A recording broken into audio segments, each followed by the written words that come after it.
नमस्कार दोस्तों। स्वागत करते हैं आपके अपने YouTube चैनल पे, जहां पे हम लोग चर्चा करते हैं देश विदेश से जुड़ी उन तमाम महत्वपूर्ण खबरों पे जो हमारे एग्जाम की दृष्टि से अत्यंत महत्वपूर्ण है। जैसा कि आप लोग जानते हैं कि लोकसभा संसद का सत्र चल रहा है। संसद के सत्र में राणा सांगा और बाबर से संबंधित एक विवाद उत्पन्न हुआ है। समाजवादी पार्टी के राज्यसभा सांसद रामजी लाल सुमन ने राणा सांगा को गद्दार कहकर संबोधित किया, जिससे राजनीतिक हलकों में तीखी प्रतिक्रिया देखने को मिली। केंद्रीय संस्कृति और पर्यटन मंत्री गजेंद्र सिंह शेखावत ने इस बयान की कड़ी आलोचना की। उन्होंने कहा कि बाबर और राणा सांगा की तुलना करना उचित नहीं है, क्योंकि राणा सांगा एक महान योद्धा और देशभक्त थे, जबकि बाबर एक आक्रमणकारी था। इतिहासकार के बीच इस विषय पर मतभेद है। कुछ का मानना है कि राणा सांगा ने बाबर को भारत आने के लिए आमंत्रित किया था, जबकि अन्य इस दावे का खंडन करते हैं। आइए देखते हैं कि क्या है इतिहास बाबर और राणा सांगा के बीच। क्या राणा सांगा ने बाबर को भारत पर आक्रमण करने के लिए आमंत्रित किया था? यदि राणा सांगा ने बाबर को आमंत्रित किया था, तो खानवा का युद्ध में राणा सांगा के बीच और बाबर के बीच युद्ध क्यों हुआ? चलिए इस खबर को विस्तार से देखते हैं। राणा सांगा और बाबर का इतिहास भारतीय उपमहाद्वीप के मध्यकालीन दौर का एक महत्वपूर्ण कड़ी है। यह संघर्ष भारत में मुगलों के अस्थायी शासन का नींव रखता है और मेवाड़ की वीरता को भी दर्शाता है। राणा सांगा, जिनका मूल नाम महाराणा संग्राम सिंह था, मेवाड़ के सिसोदिया वंश का एक महान योद्धा थे। वे अपनी वीरता, कूटनीति और रणनीतिक क्षमता के लिए प्रसिद्ध थे। दूसरी ओर बाबर, जो तैमूर और चंगेज खान के वंशज थे, मध्य एशिया से आए और भारत में मुगल साम्राज्य की स्थापना की। बाबर ने 1526 में पानीपत की पहली लड़ाई में इब्राहिम लोदी को हराकर दिल्ली और आगरा पर कब्जा कर लिया। राणा सांगा ने पहले बाबर को तो भारत पर आक्रमण करने के लिए प्रेरित किया था, ताकि वे दिल्ली के लोधी शासन को समाप्त कर सके। उनका उद्देश्य था कि जब बाबर लोधी वंश को हटा देगा तो उत्तर भारत में राजपूतों का वर्चस्व बढ़ जाएगा। लेकिन बाबर के भारत में अस्थायी रूप से बसने के इरादे को देखकर राणा सांगा के साथ उसका टकराव शुरू हो गया। जैसे वो 1526 में पानीपत की लड़ाई को जीत लेता है, दिल्ली पे आक्रमण करता है और दिल्ली और आगरा को अपने कब्जे में लेता है, तो बाबर का यह विचार उत्पन्न होता है कि क्यों ना हम भारत में रह करके भारत पे शासन किया जाए। यह उसकी मन स्थिति को देख करके राणा सांगा के मन में एक विचार उत्पन्न होता है कि वह जिस मकसद से बाबर को भारत पे आक्रमण करने के लिए आमंत्रित किया था, वो उसमें विफल हो रहा है। इसके चलते वह बाबर और राणा सांगा के बीच मतभेद होना स्टार्ट हो जाते हैं। परिणाम स्वरूप 1526 के 1527 के खानवा के लड़ाई में राणा सांगा और बाबर का आमना सामना हो जाता है। 1527 में खानवा की लड़ाई में राणा सांगा ने बाबर के खिलाफ एक विशाल सेना को संगठित करता है, जिसमें राजपूत, अफगान, कुछ अन्य मुस्लिम शासक की सेनाएं शामिल थी। यह युद्ध आगरा के पास खानवा नामक स्थान पर हुआ। बाबर ने इस युद्ध में पहले इस्लामी जिहाद का नारा दिया और अपनी सेना के मनोबल बढ़ाने के लिए शराब छोड़ने की घोषणा की। बाबर की सेना तोपखाने और संगठित युद्ध कौशल से लैस थी, जबकि राणा सांगा पारंपरिक युद्ध शैली और व्यक्तिगत वीरता पर अधिक निर्भर थे।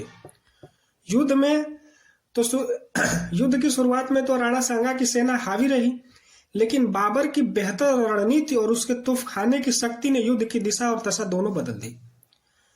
बाबर ने तुलगुमा नामक युद्ध तकनीक का उपयोग किया, जिसमें उसने अपनी सेना को अलग अलग भागों में बांटकर दुश्मनों को घेरने की रणनीति अपनाई। अंततः राणा सांगा युद्ध में बुरी तरह से घायल हुए और युद्ध का पासा पलट गया।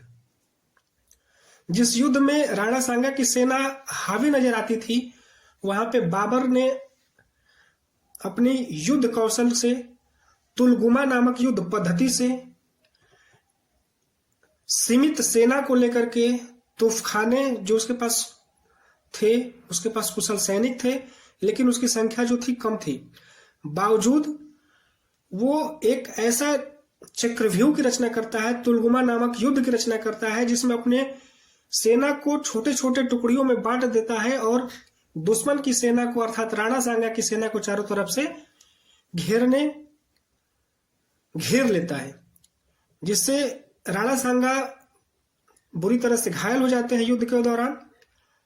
और इस युद्ध का जो एक समय राणा सांगा हावी थे, तो एक समय यह देखने को मिलता है कि बाबर इस युद्ध पर अपना कब्जा जमा रहा है। अंततः बाबर की जीत होती है और इस जीत के साथ ही भारत में मुगलों की अस्थायी उपस्थिति सुनिश्चित हो जाती है। खानवा की लड़ाई के बाद भी राणा सांगा ने हार नहीं मानी। उन्होंने बाबर को भारत से निकालने के लिए फिर सेना संगठित करने की कोशिश की, लेकिन 1528 में उनकी मृत्यु हो गई। राणा सांगा के मृत्यु से जुड़ा भी एक संशय उत्पन्न होता है कि क्या राणा सांगा की मृत्यु युद्ध के दौरान चोटिल होने की वजह से हुई या फिर कोई अन्य और कारण हो सकते हैं। इतिहासकारों ने यह माना है कि राणा सांगा की मृत्यु युद्ध में घायल होने की वजह से नहीं होती है। अगर ऐसा होता तो वह कुछ समय तक जी पाते और अंततः वो मृत्यु को प्राप्त हो जाते, लेकिन उनके स्थिति में स्वास्थ्य में सुधार हो रहा था और सुधार होने के साथ जब सुधार हो जाता है तभी देखने को मिलता है कि खानवा की लड़ाई के बाद भी राणा सांगा क्या करते हैं, सेना को संगठित करना स्टार्ट करते हैं। तो कुछ इतिहासकार यह भी मानते हैं कि इनकी जो मृत्यु है, इनके अपने ही सरदार ने उन्हें जहर देकर के मार दिया। कारण यह था कि वे एक और युद्ध में नहीं जाना चाहते थे। राणा सांगा का संघर्ष भारतीय इतिहास में वीरता और बलिदान का प्रतीक है, जबकि बाबर की जीत ने भारत में एक नए युग की शुरुआत करता है। यह युद्ध केवल दो सेनाओं का टकराव नहीं था, बल्कि यह भारत में शक्ति संतुलन के बदलाव का संकेत था। राणा सांगा की हार के बावजूद उनकी वीरता और राजपूत स्वाभिमान की भावना इतिहास में अमर रही है। यह जो विवाद है, यह समाजवादी पार्टी के राज्यसभा सांसद रामजी लाल सुमन के द्वारा राणा सांगा को गद्दार कहकर संबोधित किया जाता है, तो केंद्रीय सांस्कृतिक मंत्री गजेंद्र सिंह शेखावत इसका क्या करते हैं, आलोचना करते हैं और बाबर को आक्रमणकारी कहते हैं। यह विवाद बढ़ता जाता है। इसमें समाजवादी पार्टी के अध्यक्ष अखिलेश यादव ने भी राज्यसभा सांसद रामजी लाल सुमन के राणा सांगा पर दिए गए विवादित बयान का समर्थन करते हैं। उन्होंने कहा कि यदि भारतीय जनता पार्टी के नेता इतिहास के पन्ने पलटकर औरंगजेब पर चर्चा कर सकते हैं, तो सुमन द्वारा इतिहास के एक पन्ने का उल्लेख करना भी उचित है। ऐसा कह करके अखिलेश यादव जी उस रामजी लाल सुमन के द्वारा कहे गए राणा सांगा को गद्दार वक्तव्य पे समर्थन करते हैं। इसके अलावा जिसके कारण इसके अलग अलग कारण को देखा जाए, अलग अलग संदर्भ को देखा जाए, क्या अखिलेश यादव का इस विवादित बयान पे अपने सांसद का समर्थन करना सही है या किसी और रास्ते से होकर के अखिलेश यादव को यहां से निकल जाना चाहिए था। अगर बात करें कि समर्थन करने के पक्ष में अगर तर्क लिया जाए, तो ये पार्टी लाइन और विचारधारा की अगर बात किया जाए तो समाजवादी पार्टी ऐतिहासिक और सामाजिक मुद्दों को लेकर अक्सर बीजेपी के विपरीत रुख अपनाती है। अगर अखिलेश यादव अपने संसद के बयान का समर्थन करते हैं तो यह उनकी पार्टी की विचारधारा के अनुरूप हो सकता है। राजनीतिक ध्रुवीकरण भी यहाँ पे एक दूसरा तर्क समझ में आता है कि यूपी की राजनीति में इतिहास और धार्मिक प्रतीकों का बड़ा प्रभाव रहा है। अगर वे अपने संसद का समर्थन करते हैं तो यह उनके कोर वोट जैसे कि ओबीसी, मुस्लिम और कुछ हद तक दलित वर्ग को भी मजबूत कर सकता है। ठीक है। और बीजेपी के द्वारा जो नैरेटिव बनाया जा रहा है उसके विरोध में भी एक जवाब के तौर पर इस समर्थन को लिया जा सकता है। बीजेपी अक्सर ऐतिहासिक प्रतीकों जैसे शिवाजी, महाराणा प्रताप, औरंगजेब पर चर्चा करती रहती है।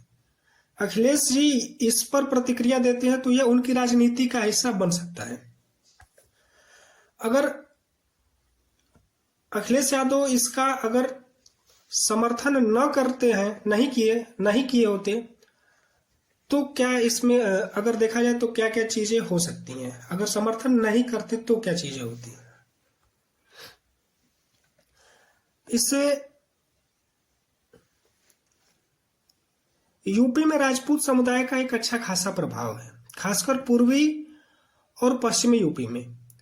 राणा सांगा का अपमान करने वाले बयान का समर्थन करने से समुदाय नाराज हो सकता है, जिससे सपा को नुकसान हो सकता है। अखिलेश यादव को चाहिए था कि अगर अखिलेश यादव खुलकर समर्थन करते हैं तो बीजेपी इस मुद्दे को बड़ा बना सकती है और सपा को एंटी हिंदू या एंटी राजपूत बताने की कोशिश कर सकती है। अगर इतिहास की व्याख्या को देखा जाए, अगर इतिहास की व्याख्या अलग अलग हो सकती है, अगर वे समर्थन करते हैं तो यह चर्चा आगे बढ़ सकती है और उनकी राजनीतिक प्राथमिकताओं से ध्यान भटक सकता है। इसमें अखिलेश यादव को अगर मैं अपना विचार प्रकट करूं तो अखिलेश यादव इस विवाद से जुड़े हुए घटना जो कि राणा सांगा और बाबर के बीच में जो भी टकराव चल रहा था, इसमें अखिलेश यादव को राजनीतिक रूप से नुकसान से बचना चाहिए। यदि वह इस मामले को ज्यादा तुल देने के बजाय इसे इतिहासकारों के मतभेद का विषय बता देते, यह बताना चाहिए भी और आगे बढ़ जाना चाहिए। यदि वे इसे जारी रखते हैं तो उन्हें संतुलित बयान देना चाहिए ताकि किसी खास समुदाय की भावनाएं आहत न हो।